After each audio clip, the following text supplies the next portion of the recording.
다 함께 사도신경 신앙 고백드림으로 새벽 예배를 드리겠습니다. 나는 전능하신 아버지 하나님 천지의 창조주를 믿습니다. 나는 그의 유일하신 아들 우리 주 예수 그리스도를 믿습니다. 그는 성령으로 잉태되어 공정녀 마리아에게서 나시고 본디오 빌라도에게 고난을 받아 십자가에 못 박혀 죽으시고 장사된 지 사흘 만에 죽은 자 가운데서 다시 살아나셨으며 하늘에 오르시어 전능하신 아버지 하나님 우편에 앉아 계시다가 거기로부터 살아있는 자와 죽은 자를 심판하러 오십니다. 나는 성령을 믿으며 거룩한 공교회와 성도의 교제요 죄를 용서받는 것과 몸의 부활과 영생을 믿습니다. 아멘. 351장 찬송 드리겠습니다. 351장입니다.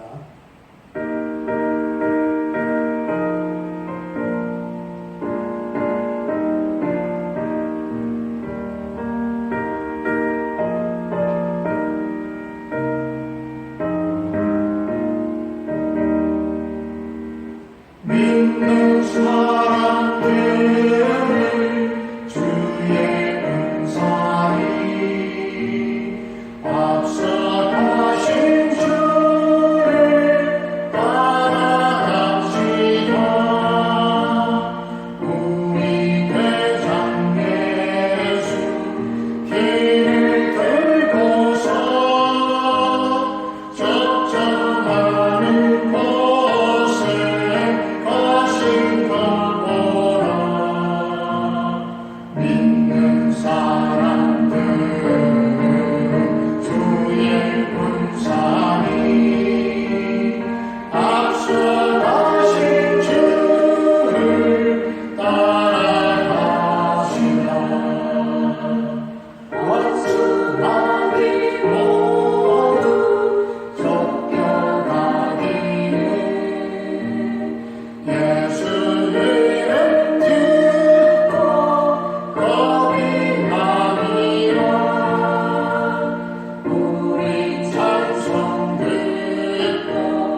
오늘 새벽 말씀은 마가복음 9장 말씀입니다.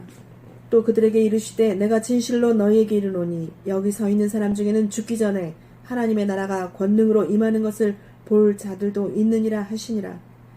엿새 후에 예수께서 베드로와 야고보와 요한을 데리시고 따로 높은 산에 올라가셨더니 그들 앞에 변형되사 그 옷이 광채가 나며 세상에서 빨래하는 자가 그렇게 희게 할 수 없을 만큼 매우 희어졌더라. 이에 엘리야가 모세와 함께 그들에게 나타나 예수와 더불어 말하거늘 베드로가 예수께 고하되 라삐여 우리가 여기 있는 것이 좋사오니 우리가 초막 셋을 짓되 하나는 주를 위하여 하나는 모세를 위하여 하나는 엘리야를 위하여 하사이다 하니 이는 그들이 몹시 무서워하므로 그가 무슨 말을 할지 알지 못함이더라.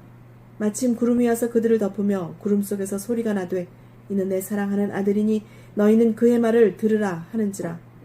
문득 둘러보니 아무도 보이지 아니하고 오직 예수와 자기들 뿐이었더라. 그들이 산에서 내려올 때에 예수께서 경고하시되 인자가 죽은 자 가운데서 살아날 때까지는 본 것을 아무에게도 이르지 말라 하시니 그들이 이 말씀을 마음에 두며 서로 문의하되 죽은 자 가운데서 살아나는 것이 무엇일까 하고 이에 예수께 묻자와 이르되 어찌하여 서기관들이 엘리야가 먼저 와야 하나이까. 이르시되 엘리야가 과연 먼저 와서 모든 것을 회복하거니와 어찌 인자에 대하여 기록하기를 많은 고난을 받고 멸시를 당하리라 하였느냐. 그러나 내가 너희에게 이르노니 엘리야가 왔을 때 기록된 바와 같이 사람들이 함부로 대우하였느니라 하시니라. 이에 그들이 제자들에게 와서 보니 큰 무리가 그들을 둘러싸고 서기관들이 그들과 더불어 변론하고 있더라. 온 무리가 곧 예수를 보고 매우 놀라며 달려와 문안하거늘 예수께서 물으시되 너희가 무엇을 그들과 변론하느냐. 무리 중에 하나가 대답하되 선생님 말 못하게 귀신 들린 내 아들을 선생님께 데려왔나이다. 귀신이 어디서든지 그를 잡으면 거꾸러져 거품을 흘리며 이를 갈며 그리고 파리해지는지라. 내가 선생님의 제자들에게 내쫓아 달라 하였으나 그들이 능히 하지 못하더이다. 대답하여 이르시되 믿음이 없는 세대여 내가 얼마나 너희와 함께 있으며 얼마나 너희에게 참으리요. 그를 내게로 데려오라 하시매 이에 데리고 오니 귀신이 예수를 보고 곧 그 아이로 심히 경련을 일으키게 하는지라. 그가 땅에 엎드러져 구르며 거품을 흘리더라. 예수께서 그 아버지에게 물으시되 언제부터 이렇게 되었느냐 하시니 이르되 어릴 때부터이니이다. 귀신이 그를 죽이려고 불과 물에 자주 던져나이다. 그러나 무엇을 하실 수 있거든 우리를 불쌍히 여기사 도와주옵소서. 예수께서 이르시되 할 수 있거든이 무슨 말이냐. 믿는 자에게는 능히 하지 못할 일이 없느니라 하시니 곧 그 아이의 아버지가 소리를 질러 이르되 내가 믿나이다. 나의 믿음 없는 것을 도와주소서 하더라. 예수께서 무리가 달려와 모이는 것을 보시고 그 더러운 귀신을 꾸짖어 이르시되 말 못하고 못 듣는 귀신아 내가 네게 명하노니 그 아이에게서 나오고 다시 들어가지 말라 하시매 귀신이 소리지르며 아이로 심히 경련을 일으키게 하고 나아가니 그 아이가 죽은 것 같이 되어 많은 사람이 말하기를 죽었다 하나 예수께서 그 손을 잡아 일으키시니 이에 일어서니라. 집에 들어가심에 제자들이 조용히 묻자오되 우리는 어찌하여 능히 그 귀신을 쫓아내지 못하였나이까. 이르시되 기도 외에 다른 것으로는 이런 종류가 나갈 수 없느니라 하시니라. 그곳을 떠나 갈릴리 가운데로 지나실새 예수께서 아무에게도 알리고자 아니하시니 이는 제자들을 가르치시며 또 인자가 사람들의 손에 넘겨져 죽임을 당하고 죽은 지 3일 만에 살아나리라 하는 것을 말씀하셨기 때문이더라. 그러나 제자들은 이 말씀을 깨닫지 못하고 묻기도 두려워하더라. 가버나움에 이르러 집에 계실새 제자들에게 물으시되 너희가 길에서 서로 토론한 것이 무엇이냐 하시되 그들이 잠잠하니 이는 길에서 서로 누가 크냐 하고 쟁론하였습니다. 예수께서 앉으사 12제자를 불러서 이르시되 누구든지 첫째가 되고자 하면 무사람의 끝이 되며 무사람을 섬기는 자가 되어야 하리라 하시고 어린아이 하나를 데려다가 그들 가운데 세우시고 안으시며 제자들에게 이르시되 누구든지 내 이름으로 이런 어린아이 하나를 영접하면 곧 나를 영접함이요 누구든지 나를 영접하면 나를 영접함이 아니요 나를 보내신 이를 영접함이니라. 요한이 예수께 여짜오되 선생님 우리를 따르지 않는 어떤 자가 주의 이름으로 귀신을 내쫓는 것을 우리가 보고 우리를 따르지 아니하므로 금하였나이다. 예수께서 이르시되 금하지 말라. 내 이름을 의탁하여 능한 일을 행하고 즉시로 나를 비방할 자가 없느니라. 우리를 반대하지 않는 자는 우리를 위하는 자니라. 누구든지 너희가 그리스도에게 속한 자라 하여 물 한 그릇이라도 주면 내가 진실로 너희에게 이르노니 그가 결코 상을 잃지 않으리라. 또 누구든지 나를 믿는 이 작은 자들 중 하나라도 실족하게 하면 차라리 연자 맷돌이 그 목에 매여 바다에 던져지는 것이 나으리라. 만일 내 손이 너를 범죄하게 하거든 찍어버리라. 장애인으로 영생에 들어가는 것이 두 손을 가지고 지옥 곧 꺼지지 않는 불에 들어가는 것보다 나으니라. 만일 내 발이 너를 범죄하게 하거든 찍어버리라. 다리 저는 자로 영생에 들어가는 것이 두 발을 가지고 지옥에 던져지는 것보다 나으리라. 만일 내 눈이 너를 범죄하게 하거든 빼버리라. 한 눈으로 하나님의 나라에 들어가는 것이 두 눈을 가지고 지옥에 던져지는 것보다 나으니라. 거기에서는 구더기도 죽지 않고 불도 꺼지지 아니하느니라. 사람마다 불로써 소금 치듯함을 받으리라. 소금은 좋은 것이로되 만일 소금이 그 맛을 잃으면 무엇으로 이를 짜게 하리요. 너희 속에 소금을 두고 서로 화목하라 하시니라. 아멘. 할렐루야. 살아계신 하나님, 오늘 또 우리와 함께 하실 줄로 믿습니다. 예수님께서는 베드로, 요한, 야고보를 데리고 높은 산에 올라가셨습니다. 예수님이 놀랍게 변형되면서 모세와 엘리야가 나타나 예수님과 더불어 말씀했습니다. 제자들이 놀라워하는 가운데 모세와 엘리야는 사라지고 오직 예수만이 보이게 되었습니다. 높은 산에서 일어난 이 변화 사건은 하나님 나라가 권능으로 임하실 것을 미리 보여주는 놀라운 사건이었습니다.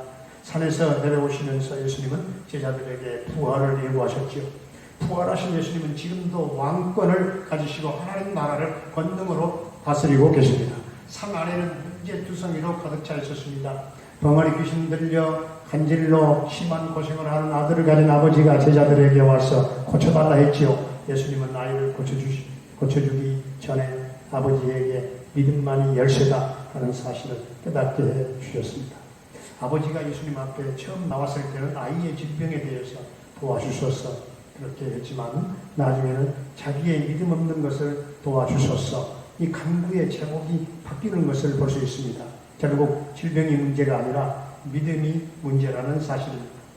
문제가 고통을 가져다 주는 것 같지만 믿음 없는 것이 고통이라 그 말이에요. 19절을 보면은 믿음이 없는 세대여 내가 얼마나 너희와 함께 있으며 얼마나 너희에게 참으리여 말씀하셨고 23절 말씀을 보게 되면 할 수 있거든 무슨 말이냐 믿는 자에게는 능치 못할 일이 없느니라 이렇게 말씀하십니다. 오늘 28절 29절을 보게 되면 제자들은 예수님께 조용히 물었습니다. 우리는 왜 문제를 해결하지 못했습니까? 질문할 때 예수님은 기도가 문제 해결의 열쇠임을 분명하게 대답해 주셨지요. 기도 외에 다른 것으로 이런 종류가 나갈 수 없느니라 말씀하십니다. 제자들의 기도의 문제점은 지속적으로 끊임없이 기도하지 못하는 데 있었던 것입니다. 저들은 믿음이 부족했습니다. 그것은 곧 기도의 부족을 말하는 것입니다. 30절에서 32절까지는 바로 이 믿음과 기도의 열쇠를 말하고 있는 것입니다. 믿음과 기도의 열쇠는 오직 예수님의 십자가와 부활의 그 기초를 두고 있는 것입니다. 인자가 사람들의 손에 넘겨져 죽임을 당하고 죽은 지 3일 만에 살아나리라. 그러나 제자들은 이 말씀을 깨닫지 못하고 이에 대해서 정말 질문하는 것조차 아주 두려워했어요. 십자가 지기를 무서워하고 부활의 능력을 모르는 그 믿음과 기도에는 아무런 어떤 해결의 역사가 일어나지 않는다 그 말씀입니다. 예수님의 십자가와 부활이 함께하는 그 믿음과 그 기도에 영적인 권세가 있다고 말입니다. 예수님은 죽임을 당하시고 3일 만에 부활하신 것을 2번씩이나 말씀하셨어요. 복음의 핵심적인 구속 사건을 말씀하신 것이죠. 그러나 제자들은 복음에 대하여 무관심하고 오늘 34절에 오히려 서로 누가 크냐 서로 책론만 했습니다. 논쟁만 벌였어요. 예수님은 이러한 자들에게 그리스도의 죽으심과 부활을 믿는 자들이 복음에 합당하게 살려면 어떻게 해야 되는가 여기에 대해서 예수님께서 말씀하셨습니다. 주님께서는 42절에서 남을 실족케 하여 걸림돌이 되지 말라 이렇게 말씀하십니다. 그만큼 남을 넘어지게 하는 자의 심판이 크다는 것입니다. 43절부터 오늘 49절까지는 죄를 끊어버리라 말씀하고 있습니다. 예수 믿는 자는 천국을 기업으로 받은 자입니다. 그러나 이 땅에서 범죄하는 순간은 지옥 생활을 하는 것과 같습니다. 예수님은 만일 내 손이 너를 범죄하게 하거든 찢어버리라. 장애인으로 영생에 들어가는 것이 두 손을 가지고 지옥 곧 꺼지지 않는 불에 들어가는 것보다 나으니라. 만일 내 발이 너를 범죄하게 하거든 찢어버리라. 다리 저는 자로 영생에 들어가는 것이 두 발을 가지고 지옥에 던져지는 것보다 나으니라. 만일 내 눈이 너를 범죄하게 하거든 빼버리라. 한 눈으로 하나님의 나라에 들어가는 것이 두 눈을 가지고 지옥에 던져지는 것보다 나으니라. 사실 너무너무 아주 무섭고도 엄청난 말씀을 하신 것이죠. 그 지옥에는 구더기도 죽지 않고 불도 꺼지지 않는다고 말씀하고 있습니다. 오늘 49절 50절 말씀에서는 서로 화목하라 말씀하십니다. 너희 속에 소금을 두고 서로 화목하라 말씀하십니다. 결론적으로 서로 누가 크냐 하고 자리다툼을 하고 쟁론하던 제자들에게 예수님은 서로 화목하라 권면하셨습니다. 소금을 두고 서로 화목하라 말씀하셨습니다. 하나님이 우리를 사랑하셔서 우리 죄를 위하여 화목제로 그 아들 예수님을 보내신 것입니다. 예수님 안에서 우리 모두가 다 서로 화목하게 살 수 있기를 주의 이름으로 축원합니다. 아버지 하나님, 우리의 믿음 없는 것을 도와주시기를 원합니다. 주님께서 오늘 또 우리들에게 할 수 있거든이 무슨 말이냐?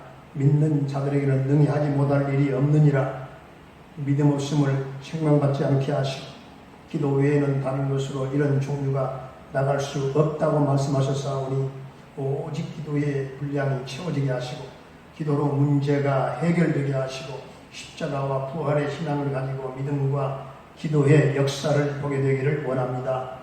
주님, 예수님의 죽으심과 부활을 믿는 자들이 복음에 합당하게 살게 하시되 섬기는 자가 되게 하시고 어린아이같이 작은 자를 영접하는 성도가 되게 하시고 특권의식을 버리게 하시고 마음을 넓히게 하소서. 그들을 금하지 말라고 하신 주님의 말씀이 우리에게 해당되지 않도록 주님 은총을 베풀어 주시옵소서. 주님, 우리의 손과 발과 눈으로 범죄하지 않게 하시고 지옥에는 구더기도 죽지 않고 불도 꺼지지 않는다고 말씀하셨사오니 죄책감이 무뎌져서 죄악에 자주 노출되지 아니하도록 항상 깨어 자백 기도하게 하시고 하나님이 우리를 사랑하셔서 보내주신 화목 제물 되신 예수님 안에서 화목하게 살아가는 복된 우리 성도들이 되게 해 주시옵소서. 아버지, 오늘도 사랑하는 우리 성도들의 생업과 일터와 직장과 사업장 가운데 복을 내려주시고 모든 삶이 풍성케 되어지며 윤택케 되어지는 복을 허락하여 주시기를 원합니다. 아버지 하나님, 사랑하는 우리 성도들의 생명을 코로나 어려운 시대에 보존하시고 보호해 주시고 또한 생명이 이 바이러스에 공격당하지 않도록 주님이 감싸 또한 지켜주시고 함께 하실 줄로 믿습니다. 병마로 말미암아 고통 겪고 있는 사랑하는 성도들을 치유하시고 회복케 하시고 강한 면역성을 더하여 주옵소서. 사랑하는 우리 부모님들의 남은 일생을 선히 인도하시며 의리의 날개 아래 거하게 하시며 그 영혼을 평안케 하시고 남은 여생을 책임져 인도하실 줄로 믿습니다. 우리 자녀들의 앞길을 형통케 인도하시고 시온의 대로로 걸어가게 하시고 이 어려운 때에 주님 저들을 도와주시고 담대한 믿음 주시고 지혜와 청명과 집중력 적용 능력 주셔서 우리 모든 수험생들 하나님이 모든 어려움을 뚫고 저들이 승리의 개가를 부르게 해 주시옵소서. 군대에 가 있는 사랑하는 영준이 한결이와 동행하시고 함께 하시고 저들의 군 생활을 도와주시며 저녁 때까지 우리 하나님 함께 하실 줄로 믿습니다. 캐나다에 거주하고 있는 정찬석 집사님의 가정을 돌보아 주시고 그곳에서 대성 이루게 하시고 평강 승리의 소식만 전해지게 하여 주옵소서. 아버지 하나님, 오늘 혼돈된 이 나라 이 민족 이 어려운 이 나라를 도와주시고 이 코로나의 사태에서 하루속히 벗어나게 하시고 위정자들이 천등자 하나님을 두려워하게 하시며 믿는 자들이 하나님 앞에 무릎을 꿇고 회개하는 역사가 일어나게 하시고 남북평화 통일 꼭 앞당겨 이루어지며 북녘 땅에 하나님의 정권적인 통치로 말미암아 평화 통일 그 역사가 이루어져 저 북녘 땅의 교회가 세워지는 그날이 속히 오게 하여 주옵소서. 아버지 하나님, 사랑하는 동명교회 가족들 어디 있든지 간에 우리 하나님 오늘 편팔로 붙잡아 인도하시고 어려움 속에 빠진 사랑하는 성도들을 주님 일으켜 주시고 회복되게 하여 주옵소서. 열방 땅에 파송받아 선교의 사명을 감당하고 있는 김경미 목사님을 비롯한 모두 군탁한 달라 교회와 모든 선교사님들의 그 선교 현장과 사역 가운데 성령의 기름 부으심이 넘치게 해 주옵소서. 주여 저들의 선교 사역을 이 모양 저 모양으로 도와주옵소서. 예수님의 이름으로 감사하며 축복하며 기도하옵나이다. 아멘. 하늘에 계신 우리 아버지의 이름을 거룩하게 하시며 아버지의 나라가 오게 하시며 아버지의 뜻이 하늘에서와 같이 땅에서도 이루어지게 하소서. 오늘 우리에게 일용할 양식을 주시고 우리가 우리에게 잘못한 사람을 용서하여 준 것 같이 우리 죄를 용서하여 주시고 우리를 시험에 빠지지 않게 하시고 악에서 구하소서. 나라와 권능과 영광 영원히 아버지의 것입니다. 아멘.